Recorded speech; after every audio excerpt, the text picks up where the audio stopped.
Rome, January 897 AD. Inside a packed courtroom at the Lateran Palace, a crowd of bishops and priests stared in horror at the defendant. He sat motionless on a throne, dressed in the most expensive papal vestments the Vatican owned. His skin was grey and peeling, his jaw hung open, the smell was unbearable. The defendant had been dead for 7 months. Pope Stephen VI didn't care. He had questions, and the corpse was going to answer them. Stephen VI stood just a few feet away, screaming accusations at the rotting body of his predecessor, Pope Formosus. A terrified deacon sat beside the corpse, forced to speak for the dead man, like a ventriloquist with the world's most horrifying puppet. This wasn't a funeral, this wasn't a ceremony, this was a trial. And it was about to become the most insane event in Vatican history. To understand why anyone would put a corpse on trial, you need to understand just how chaotic medieval Rome actually was. The Pope wasn't just a religious leader, he was a political kingmaker who could crown emperors, control armies, and redistribute land. Different noble families fought viciously for control of the papacy because whoever controlled the Pope controlled power itself. Murder, bribery, and betrayal were standard operating procedure. Pope Formosus had been dead since April 896, just 9 months before his corpse ended up on trial. During his life, he'd made one catastrophic mistake. He'd chosen the wrong side in a political war. Formosus had crowned a guy named Arnulf as Holy Roman Emperor, which seriously pissed off the rival Spoleto family. When Formosus died of natural causes, the Spoleto faction saw their chance for revenge. They installed one of their own puppets as the new pope. That puppet was Stephen VI. But just removing Formosus from power wasn't enough. Stephen VI needed to prove that Formosus had never been a legitimate pope at all. If Formosus's papacy was invalid, then everything he'd done, every decision he'd made, every person he'd ordained would be erased from history. There was just one problem. Formosus was already dead. Stephen's solution was simple and completely insane. If Formosus couldn't defend himself in life, he'd have to do it in death. In early January 897, Stephen VI sent his men to dig up Formosus's tomb in St. Peter's Basilica. The former pope had been buried in the traditional papal fashion, laid to rest in a marble sarcophagus wearing his ceremonial vestments. His body had been decomposing for 7 months. When they opened the tomb, the smell was so bad that several of the gravediggers vomited on the spot. But Stephen's orders were clear. The body was coming out. They hauled the corpse out of the ground and carried it through the Vatican to the Lateran Palace. Formosus's body was already in advanced decay. His skin had turned a sickly grey-green. His face was partially skeletal. But Stephen VI insisted that the former pope be dressed for court. They wrapped the rotting body in the full papal vestments, the white alb, the red chasuble, the golden stole, and the papal pallium. They even placed the papal mitre on his deteriorating skull. The next problem was getting Formosus to stay upright. Dead bodies don't sit naturally on thrones. Stephen's servants had to tie the corpse to the chair to keep it from sliding onto the floor. They propped his head up with cushions. His arms flopped at his sides. His jaw hung open in a permanent silent scream. When they were finished, he looked like a grotesque mannequin from a nightmare. Stephen VI declared him ready for trial. The trial opened in front of a full ecclesiastical court. Bishops and cardinals from across Rome packed into the chamber. Most of them looked absolutely horrified. Some covered their faces with cloth to block the smell. Others stared at the corpse with wide, terrified eyes. This wasn't theology. This wasn't law. This was a public spectacle designed to humiliate a dead man and intimidate the living. And Stephen VI was loving every second of it. Because Formosus couldn't exactly defend himself, Stephen appointed a deacon to speak on his behalf. Imagine being that guy. You're sitting inches away from a rotting corpse, and you have to answer for crimes he allegedly committed while he was alive. If you defend him too well, Stephen might kill you. If you don't defend him at all, you're participating in one of the most sacrilegious acts in Christian history. The deacon was trapped in a literal nightmare scenario. Stephen VI began hurling accusations at the silent body. He demanded to know why Formosus had accepted the papacy when he'd previously been Bishop of Porto. canon law supposedly forbade bishops from switching dioceses. This was technically true, but basically every pope in history had bent that rule. Stephen didn't care. He screamed the questions over and over, waiting for the deacon to respond on behalf of the corpse. The whole room sat in stunned, horrified silence. What made the trial even more grotesque was the physical reality of the defendant. Formosus's body was literally falling apart during the proceedings. His skin was sloughing off in places, fluids were leaking from his decomposing tissue, flies buzzed around his head. The smell was so overwhelming that people in the back of the courtroom gagged.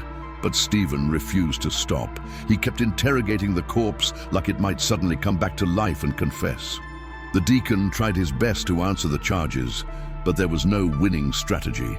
Everything he said sounded absurd because he was literally speaking for a corpse. Stephen would shout a question, the deacon would mumble a defense, Stephen would scream that the answer was a lie and demand the corpse answer him directly. The psychological torture went on for hours. Some witnesses later claimed the trial lasted an entire day. What were the other bishops thinking during all of this? Most of them had worked with Formosus when he was alive. Some had been ordained by him. Now they were watching his corpse get humiliated in front of the entire church. But no one dared to object. Stephen VI had complete control of Rome's military forces. Anyone who defended Formosus would be labeled a traitor. So they sat there, nauseated and terrified, watching one of the darkest moments in Vatican history unfold. Stephen's rage intensified as the trial went on. He wasn't just asking questions anymore. He was ranting, pacing back and forth, pointing at the corpse and shouting about corruption and treason. Witnesses said he looked genuinely unhinged, like he'd convinced himself that Formosus was somehow still aware, still defiant, still mocking him from beyond the grave.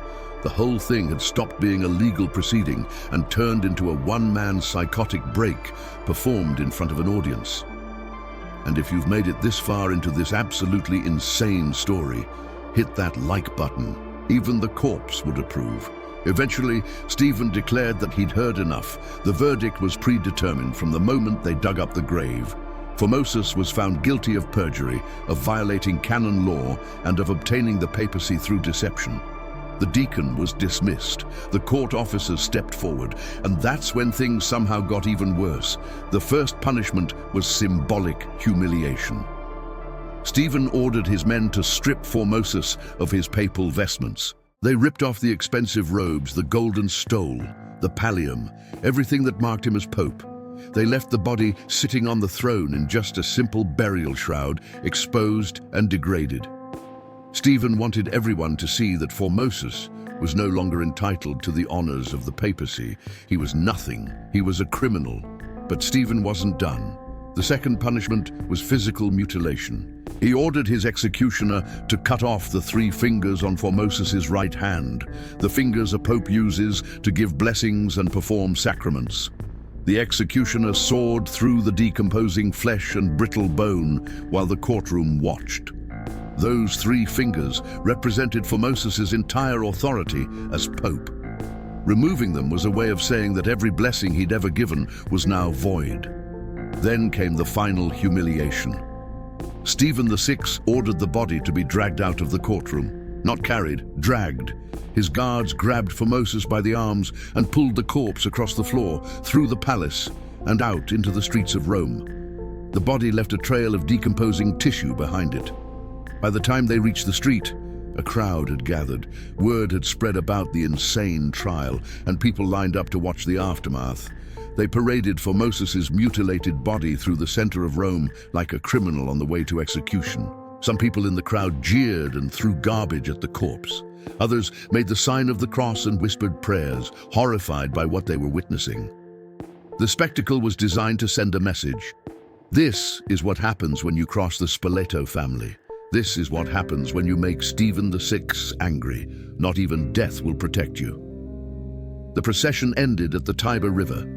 Stephen's guards lifted what was left of Formosus and hurled the body off a bridge into the water. The corpse hit the surface with a sickening splash and floated downstream, bobbing along with the garbage and sewage. That should have been the end of the story. Formosus had been tried, mutilated, humiliated, and disposed of. But Rome wasn't done with him yet. A few days later, a fisherman pulled something strange out of the Tiber. It was a body dressed in rags, missing 3 fingers, partially decomposed.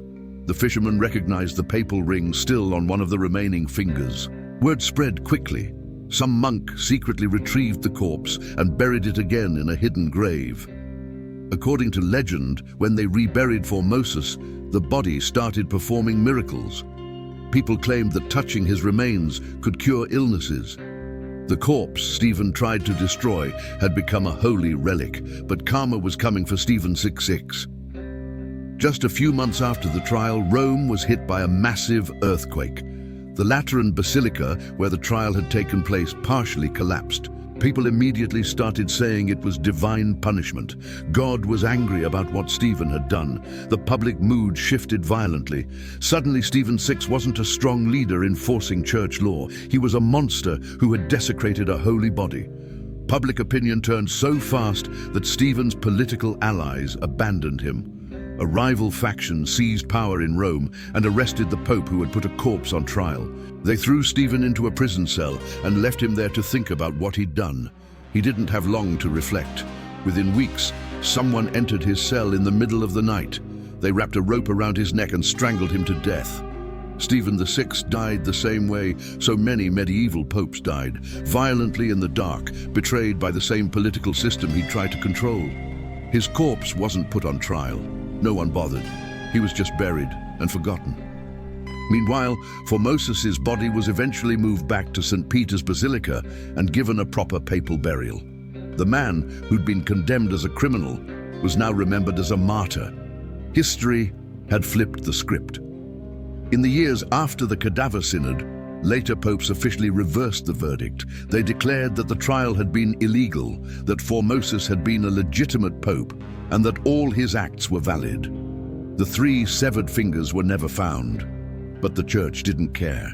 Formosus was rehabilitated. Stephen VI became the villain of the story, and the entire insane episode became a permanent reminder of just how dark and twisted medieval politics could get. The Cadaver Synod wasn't just a bizarre historical footnote, it was a turning point. It exposed how corrupt and unstable the papacy had become. For the next 50 years, Rome descended into what historians call the pornocracy, or the rule of the harlots, where powerful noble families basically controlled the papacy like a puppet show. Popes were murdered, exiled, and replaced at a terrifying rate. The Cadaver Synod set the tone for decades of chaos. Today, the Cadaver Synod is studied as one of the most extreme examples of political theater in history. It combined religion, law, revenge, and psychological horror into a single event that no one who witnessed it could ever forget. It showed that when power is at stake, people will do absolutely anything, including putting a rotting corpse on trial and pretending it makes sense. And somehow the corpse won in the end. So who really won the Cadaver Synod? Stephen VI thought he'd destroyed Formosus's legacy forever. Instead, he turned a dead rival into a martyr and himself into a monster.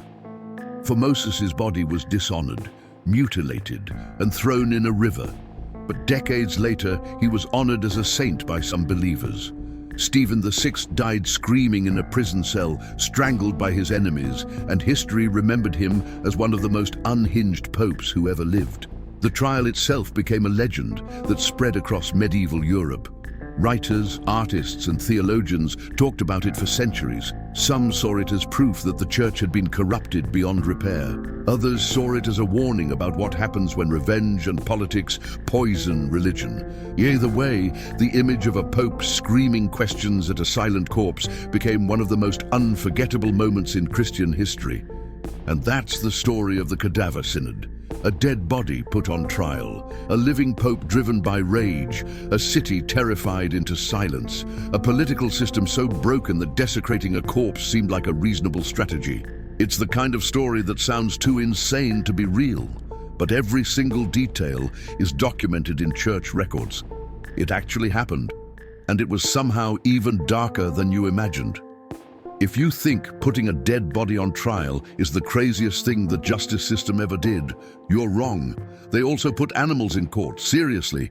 Click here to see why a pig was arrested, dressed in clothes, and executed for murder. It sounds like a joke, but it actually happened.